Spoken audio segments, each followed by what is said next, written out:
संपूर्ण महाभारत चमत्कार, रहस्य, वरदान और शाप का एक लेखा-जोखा है। महाभारत में वैसे तो सैकड़ों शाप और वरदान मिल जाएंगे, लेकिन हम यहाँ कुछ प्रमुख शाप के बारे में ही बताएंगे जो बहुत ही चर्चित रहे हैं। अगले पन्ने पर पहला शाप। एक बार द्यू नामक वसु ने वशिष्ठ ऋषि की कामधेनु का हरण कर लिया। इससे वशिष्ठ ऋषि ने द्यू से कहा कि ऐसा काम तो मनुष्य करते हैं, इसलिए तुम आठों वसु मनुष्य हो जाओ। यह सुनकर वसुओं ने घबराकर वशिष्ठ जी की प्रार्थना की तो उन्होंने कहा कि अन्य वसु तो वर्ष का अंत होने पर मेरे शाप से छुटकारा पा जाएंगे, लेकिन इस द्यू को अपनी करनी का फल भोगने के लिए एक जन्म तक मनुष्य बनकर पीड़ा भोगना होगी। यह सुनकर वसुओं ने गंगा जी के पास जाकर उन्हें वशिष्ठ जी के शाप को विस्तार से बताया और यह प्रार्थना की कि आप मृत्युलोक में अवतार लेकर हमें गर्भ में धारण करें और जो ही हम जन्म लें, हमें पानी में डुबो दें। इस तरह हम जल्दी से सभी मुक्त हो जाएंगे। गंगा माता ने स्वीकार कर लिया और वे युक्तिपूर्वक शांतनु राजा की पत्नी बन गईं और शांतनु से वचन भी ले लिया। शांतनु से गंगा के गर्भ में पहले जो 7 पुत्र पैदा हुए थे, उन्हें उत्पन्न होते ही गंगा जी ने पानी में डुबो दिया, जिससे 7 वसु तो मुक्त हो गए, लेकिन 8वें में शांतनु ने गंगा को रोककर इसका कारण जानना चाहा। गंगा जी ने राजा की बात मानकर वसुओं को वशिष्ठ के शाप का सब हाल कह सुनाया।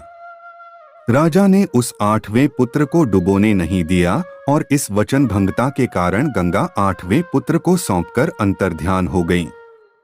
यही बालक द्यू नामक वसु था। यही बालक आगे चलकर भीष्म कहलाया।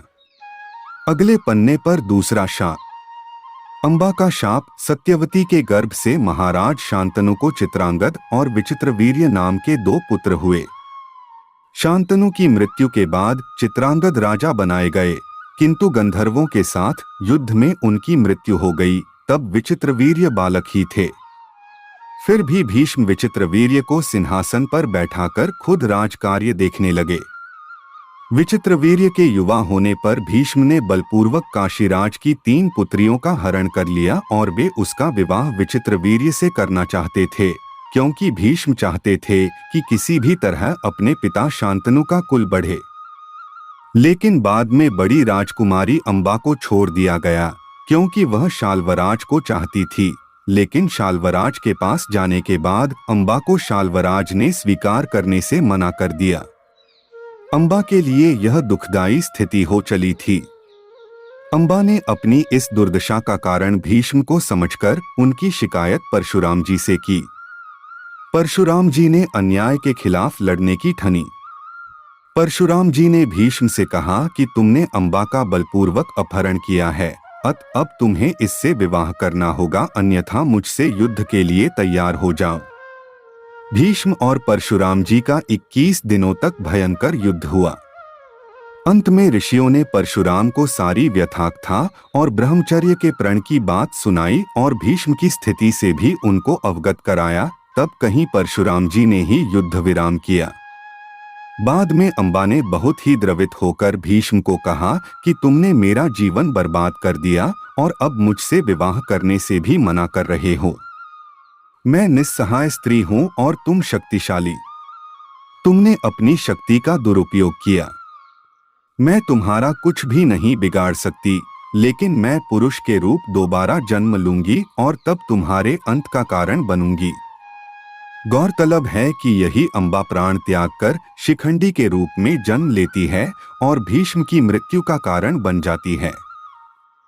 अगले पन्ने पर तीसरा शाप। पांडु को दिया ऋषि ने शाप। भीष्म की प्रतिज्ञा के बाद कुरुवंश का इतिहास बदल गया। महाभारत के अनुसार पांडु अंबालिका और ऋषि वेदव्यास के पुत्र थे। वे पांडवों के धर्मपिता और धृतराष्ट्र के छोटे भाई थे। धृतराष्ट्र के अंधे होने के कारण पांडु को हस्तिनापुर का शासक बनाया गया। एक बार राजा पांडु अपनी दोनों रानियों कुंती और माद्री के साथ आखेट कर रहे थे कि तभी उन्होंने मृग होने के भ्रम में बाण चला दिया, जो एक ऋषि को जाकर लगा।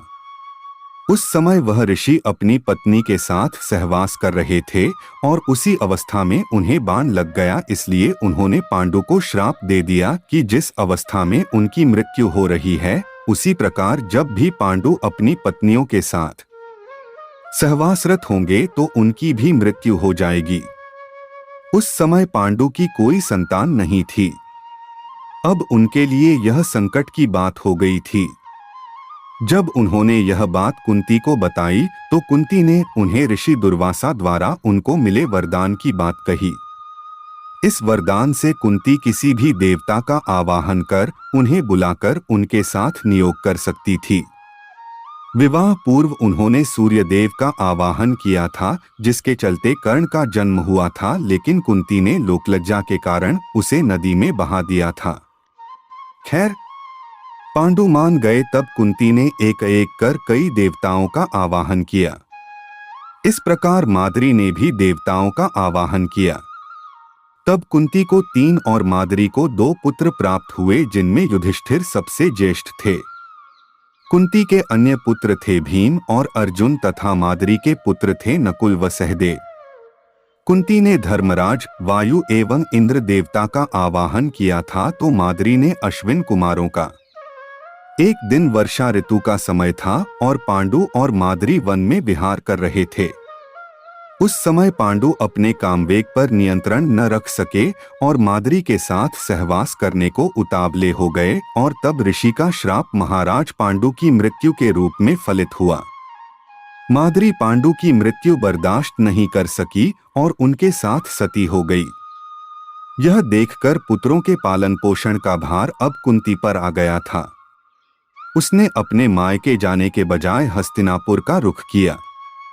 हस्तिनापुर में रहने वाले ऋषि मुनि सभी पांडवों को राजा पांडु का पुत्र मानते थे, तो वे सभी मिलकर पांडवों को राजमहल छोड़कर आ गए। कुंती के कहने पर सभी ने पांडवों को पांडु का पुत्र मान लिया और उनका स्वागत किया। राजमहल में कुंती का सामना गांधारी से भी हुआ।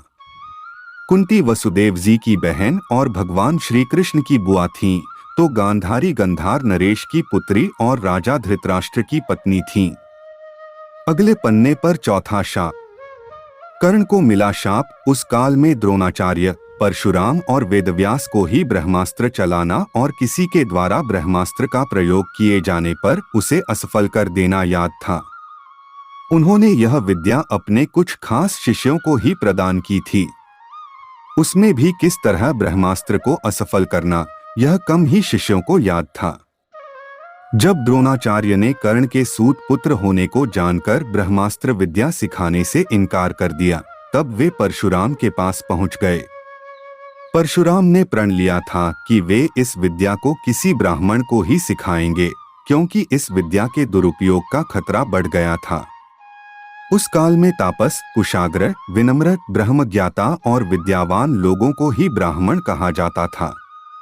कर्ण यह सीखना चाहता था, तो उसने परशुराम के पास पहुंचकर खुद को ब्राह्मण का पुत्र बताया और उनसे यह विद्या सीख ली। परशुराम ने ब्रह्मास्त्र के अलावा कर्ण को अन्य सभी अस्त्र शस्त्रों की शिक्षा दी थी।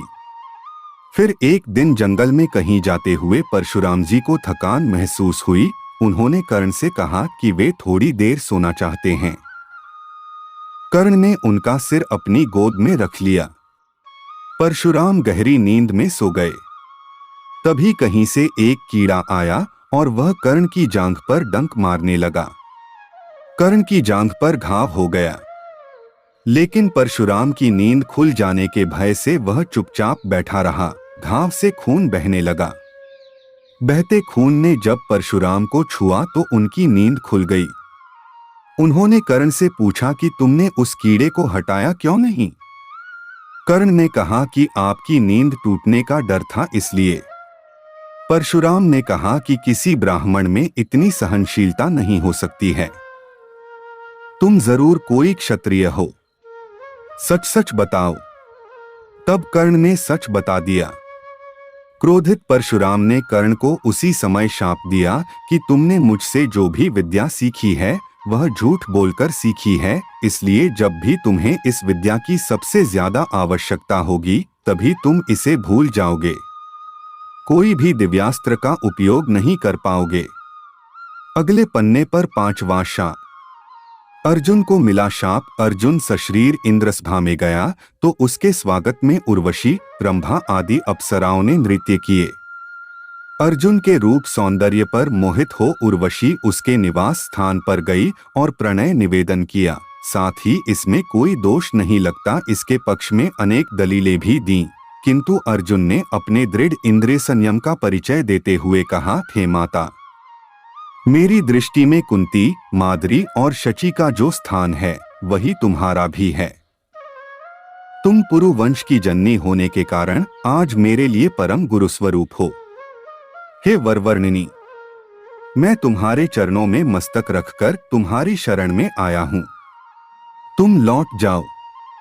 मेरी दृष्टि में तुम माता के समान पूजनीय हो और पुत्र के समान मानकर तुम्हें मेरी रक्षा करनी चाहिए। उर्वशी अपने कामुक प्रदर्शन और तर्क देकर अपनी काम वासना तृप्त करने में असफल रही तो क्रोधित होकर उसने अर्जुन को 1 वर्ष तक नपुंसक होने का शाप दे दिया। अर्जुन ने उर्वशी से शापित होना स्वीकार किया, परंतु संयम नहीं तोड़ा।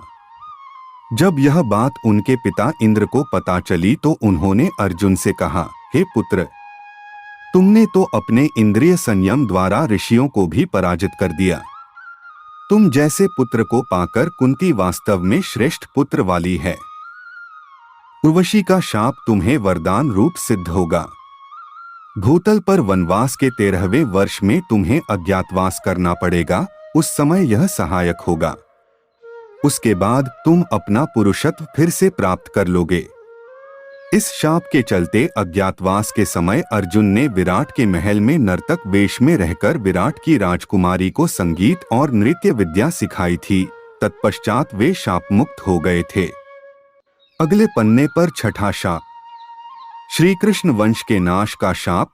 धर्म के विरुद्ध आचरण करने के दुष्परिणाम स्वरूप अंत में दुर्योधन आदि मारे गए और कौरव वंश का विनाश हो गया। महाभारत युद्ध के पश्चात सांत्वना देने के उद्देश्य से भगवान श्री कृष्ण गांधारी के पास गए। गांधारी अपने 100 पुत्रों की मृत्यु के शोक में अत्यंत व्याकुल थीं। भगवान श्री कृष्ण को देखते ही गांधारी ने क्रोधित होकर उन्हें शाप दिया कि तुम्हारे कारण जिस प्रकार से मेरे 100 पुत्रों का नाश हुआ है, उसी प्रकार तुम्हारे वंश का भी आपस में एक दूसरे को मारने के कारण नाश हो जाएगा। भगवान श्री कृष्ण ने गांधारी से कहा, देवी, मैं आपके दुख को समझ सकता हूँ। यदि मेरे वंश के नाश से तुम्हें आत्मशांति मिलती है तो ऐसा ही होगा। भगवान श्री कृष्ण ने माता गांधारी के उस शाप को पूर्ण करने के लिए अपने कुल के यादवों की मति फेर दी। इसका यह मतलब नहीं कि गांधारी ने यदुओं के वंश के नाश का शाप दिया था। उन्होंने तो सिर्फ कृष्ण वंश को शाप था। महाभारत का युद्ध समाप्त हो चुका था। कृष्ण द्वारिका में ही रहते थे। पांडव भी युधिष्ठिर को राज्य सौंपकर जंगल चले गए थे। एक दिन अहंकार के वश में आकर कुछ यदुवंशी बालकों ने दुर्वासा ऋषि का अपमान कर दिया। गांधारी के बाद इस पर दुर्वासा ऋषि ने भी शाप दे दिया कि तुम्हारे वंश का नाश हो जाए। उनके शाप के प्रभाव से कृष्ण के सभी यदुवंशी भयभीत हो गए। इस भय के चलते ही एक दिन कृष्ण की आज्ञा से वे सभी एक यदु पर्व पर सोमनाथ के पास स्थित प्रभास क्षेत्र में आ गए। पर्व के हर्ष में उन्होंने अति नशीली मदिरा पी ली और मतवाले होकर एक दूसरे को मारने लगे। इस तरह भगवान श्री कृष्ण को छोड़कर कुछ ही जीवित बचे रह गए। एक कथा के अनुसार संयाग से सांब के पेट से निकले मूसल को जब भगवान श्री कृष्ण की आज्ञा से रगड़ा गया था तो उसके चूर्ण को इसी तीर्थ के तट पर फेंका गया था, जिससे उत्पन्न हुई झाड़ियों को यादवों ने एक दूसरे को मारना शुरू किया था। ऋषियों के श्राप से उत्पन्न हुई इन्हीं झाड़ियों ने तीक्ष्ण अस्त्र शस्त्रों का काम किया और सारे प्रमुख यदुवंशियों का यहाँ विनाश हुआ। महाभारत के मौसल पर्व में इस युद्ध का रोमांचकारी विवरण है। सारे यादव प्रमुख इस गृहयुद्ध में मारे गए। बचे लोगों ने कृष्ण के कहे अनुसार द्वारका छोड़ दी और हस्तिनापुर की शरण ली। यादवों और उनके भौज्य गणराज्यों का अंत होते ही कृष्ण की बसाई द्वारिका सागर में डूब गई। भगवान कृष्ण इसी प्रभास क्षेत्र में अपने कुल का नाश देखकर बहुत व्यथित हुए। वे वहीं रहने लगे। उनसे मिलने कभी कभार युधिष्ठिर आते थे। एक दिन वे इसी प्रभास क्षेत्र के वन में एक पीपल के वृक्ष के नीचे योग निद्रा में लेटे थे। तभी जरा नामक एक बहेलिये ने भूलवश उन्हें हिरण समझकर विषयुक्त बाण चला दिया, जो उनके पैर के तलुवे में जाकर लगा और भगवान श्री कृष्ण ने इसी को बहाना बनाकर देह त्याग दी। महाभारत युद्ध के ठीक 36 वर्ष बाद उन्होंने अपनी देह इसी क्षेत्र में त्याग दी थी। महाभारत का युद्ध हुआ था, तब वे लगभग 56 वर्ष के थे। उनका जन्म 3112 ईसा पूर्व हुआ था। इस मान से 3020 ईसा पूर्व उन्होंने 92 वर्ष की उम्र में देह त्याग दी थी। अंत में कृष्ण के प्रपौत्र वज्र अथवा वज्रनाभ द्वारिका के यदुवंश के अंतिम शासक थे, जो यदुओं की आपसी लड़ाई में जीवित बच गए थे। द्वारिका के समुद्र में डूबने पर अर्जुन द्वारिका गए और वज्र तथा शेष बची यादव महिलाओं को हस्तिनापुर ले गए। कृष्ण के प्रपौत्र वज्र को हस्तिनापुर में मथुरा का राजा घोषित किया। वज्रनाभ के नाम से ही मथुरा क्षेत्र को ब्रजमंडल कहा जाता है। अगले पन्ने पर 7वां शाप। अश्वत्थामा को श्री कृष्ण ने दिया शाप। महाभारत के युद्ध में अश्वत्थामा ने ब्रह्मास्त्र छोड़ दिया था, जिसके चलते लाखों लोग मारे गए थे। अश्वत्थामा के इस कृत्य से कृष्ण क्रोधित हो गए थे और उन्होंने अश्वत्थामा को शाप दिया था कि तू इतने वधों का पाप ढोता हुआ 3000 वर्ष तक निर्जन स्थानों में भटकेगा। तेरे शरीर से सदैव रक्त की दुर्गंध निःसृत होती रहेगी। तू अनेक रोगों से पीड़ित रहेगा। व्यास ने श्री कृष्ण के वचनों का अनुमोदन किया। कहते हैं कि अश्वत्थामा इस शाप के बाद रेगिस्तानी इलाके में चला गया था और वहां रहने लगा था। कुछ लोग मानते हैं कि वह अरब चला गया था। उत्तर प्रदेश में प्रचलित मान्यता अनुसार अरब में उसने कृष्ण और पांडवों के धर्म को नष्ट करने की प्रतिज्ञा ली थी। हालांकि भारत में लोग दावा करते हैं कि अमुक जगहों पर अश्वत्थामा आता रहता है, लेकिन अब तक इसकी सच्चाई की पुष्टि नहीं हुई है। यदि हम यह माने कि उनको मात्र 3000 वर्षों तक जिंदा रहने का ही शाप था, तो फिर वे अब तक मर चुके होंगे, क्योंकि महाभारत युद्ध को हुए 3000 वर्ष कभी के हो चुके हैं। लेकिन यदि उनको कलिकाल के अंत तक भटकने का शाप दिया गया था तो अगले पन्ने पर 8वां शाप। दुर्योधन को मिला शाप। एक बार वेदव्यास ने धृतराष्ट्र से मिलकर कहा कि महर्षि मैत्रेय यहाँ आ रहे हैं। वे पांडवों से मिलकर अब आप लोगों से मिलना चाहते हैं। वे ही तुम्हारे पुत्र को पांडवों से मिल मिलाप का उपदेश देंगे। इस बात की सूचना मैं दे देता हूं कि वे जो कुछ भी कहे बिना तर्क वितर्क के मान लेना। मैं ऐसा इसलिए कह रहा हूं कि मैत्रेय की आज्ञा का उल्लंघन हुआ तो वे क्रोध में आकर शाप भी दे सकते हैं, इसलिए शांतिपूर्वक उनकी बातें सुन लेना। अमल करना या नहीं करना यह तुम्हारे ऊपर निर्भर है। इतना कहकर वेदव्यास जी चले गए। धृतराष्ट्र महर्षि मैत्रेय के आते ही अपने पुत्रों सहित उनकी सेवा व सत्कार करने लगे। विश्राम के बाद धृतराष्ट्र ने बड़ी विनय के साथ पूछा, भगवन आपकी यहाँ तक की यात्रा कैसी रही? पांचों पांडव कुशल पूर्वक तो हैं न? तब मैत्रेय जी ने कहा कि राजन, तीर्थ यात्रा करते हुए वहां संयोगवश काम्यक वन में युधिष्ठिर से मेरी भेंट हो गई। वे आजकल तपोवन में रहते हैं। उनके दर्शन के लिए वहां बहुत से ऋषिमुनि आते हैं। मैंने वहीं यह सुना कि तुम्हारे पुत्रों ने पांडवों को जुए में धोखे से हराकर वन भेज दिया। वहां से मैं तुम्हारे पास आया हूं। उन्होंने धृतराष्ट्र से इतना कहकर पीछे मुड़ते हुए दुर्योधन से कहा, तुम जानते हो पांडव कितने वीर और शक्तिशाली हैं। तुम्हें उनकी शक्ति का अंदाजा नहीं है। शायद इसलिए तुम ऐसी बात कर रहे हो, इसलिए तुम्हें उनके साथ मेल कर लेना चाहिए। मेरी बात मान लो। गुस्से में ऐसा अनर्थ मत करो। महर्षि मैत्रेय की बात सुनकर दुर्योधन को क्रोध आ गया और वह व्यंग्यपूर्ण मुस्कुराते हुए पैर से जमीन कुरेदने लगा और हद तो तब हो गई जब उसने अपनी जांघ पर हाथ से ताल ठोंक दी। दुर्योधन की यह उद्दंडता देखकर महर्षि को क्रोध आया। तब उन्होंने दुर्योधन को शाप दिया, तू मेरा तिरस्कार करता है, मेरी बात शांतिपूर्वक सुन नहीं सकता। जा उद्दंडी, जिस जंघा पर तू ताल ठोंक रहा है उस जंघा को भीम अपनी गदा से तोड़ देगा। बाद में कौरव और पांडवों का घोर युद्ध हुआ और भीम ने दुर्योधन की जंघा पर वार कर अंत में उसकी जंघा उखाड़ फेंकी। अगले पन्ने पर 9वां शाप। द्रौपदी ने घटोत्कच को शाप दिया। जब घटोत्कच पहली बार अपने पिता भीम के राज्य में आया तो अपनी मां हिडिंबा की आज्ञा के अनुसार उसने द्रौपदी को कोई सम्मान नहीं दिया। द्रौपदी को अपमान महसूस हुआ और उसे बहुत गुस्सा आया।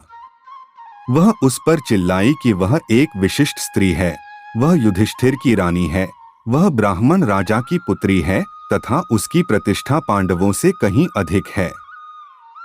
और उसने अपनी दुष्ट राक्षसी मां के कहने पर बड़ों, ऋषियों और राजाओं से भरी सभा में उसका अपमान किया है।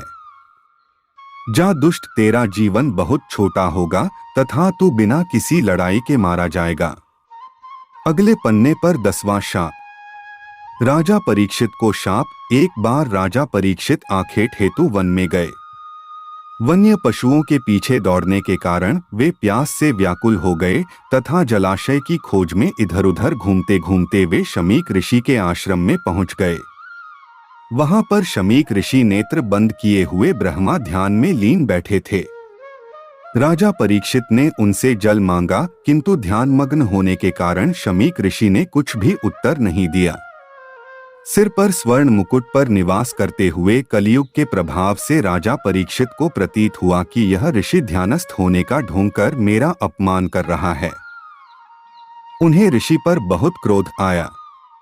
उन्होंने अपने अपमान का बदला लेने के उद्देश्य से पास ही पड़े हुए एक मृत सर्प को अपने धनुष की नोक से उठाकर ऋषि के गले में डाल दिया और अपने नगर वापस आ गए। शमीक ऋषि जब ध्यान साधना से जागृत हुए तो उन्होंने अपने गले में पड़े मृत सर्प को देखा। उन्हें ज्ञात ही नहीं हो पाया था कि उनके साथ राजा ने क्या किया है। उस दौरान शमीक ऋषि के पुत्र रिंगी ऋषि आ पहुंचे और जब उन्होंने जाना कि उनके पिता का राजा ने अपमान किया है तो वे बहुत क्रोधित हुए। उन्होंने सोचा कि यदि यह राजा जीवित रहेगा तो इसी प्रकार ऋषियों का अपमान करता रहेगा। इस प्रकार विचार करके उस ऋषि कुमार ने तुरंत ही कमंडल से अपनी अंजुली में जल लेकर तथा उसे मंत्रों से अभिमंत्रित करके राजा परीक्षित को यह शाप दे दिया कि जा, तुझे आज से 7वें दिन तक्षक सर्प डसेगा। शमीक ऋषि कुछ समझ पाते इससे पहले तो रिंगी ऋषि ने शाप दे डाला। शमीक ऋषि ने अपने पुत्र से कहा कि तूने यह अच्छा नहीं किया। वह राजा तो प्रजा का रक्षक है। उसने इतना बड़ा अपराध भी नहीं किया था कि उसे इतना बड़ा शाप दिया जाए। शमीक को बहुत पश्चाताप हुआ। उल्लेखनीय है कि द्रोण पुत्र अश्वत्थामा के ब्रह्मास्त्र प्रहार से उत्तरा ने मृत शिशु को जन्म दिया था, किंतु भगवान श्री कृष्ण ने अभिमन्युत्तरा पुत्र को ब्रह्मास्त्र के प्रयोग के बाद भी फिर से जीवित कर दिया था। यही बालक आगे चलकर राजा परीक्षित नाम से प्रसिद्ध हुआ। परीक्षित के प्रतापी पुत्र हुए जन्मेजय। जन्मेजय को जब यह पता चला कि मेरे पिता की मृत्यु सर्पदंश से हुई तो उन्होंने विश्व के सभी सर्पों को मारने के लिए नागदाह यज्ञ करवाए थे। उन यज्ञों में नागों को पटक दिया जाता था। एक विशिष्ट मंत्र द्वारा नाग स्वयं यज्ञ के पास पहुंच जाते थे। देश भर में नागदाह नामक स्थान मिल जाएंगे। सर्पदाह के एक घनघोर यज्ञ की अग्नि से एक करकोटक नामक सर्प ने अपनी जान बचाने के लिए उज्जैन में महाकाल राजा की शरण ले ली थी, जिसके चलते वह बच गया था। दोस्तों, वीडियो अच्छा लगा हो तो वीडियो को लाइक और शेयर करें, चैनल को सब्सक्राइब करें।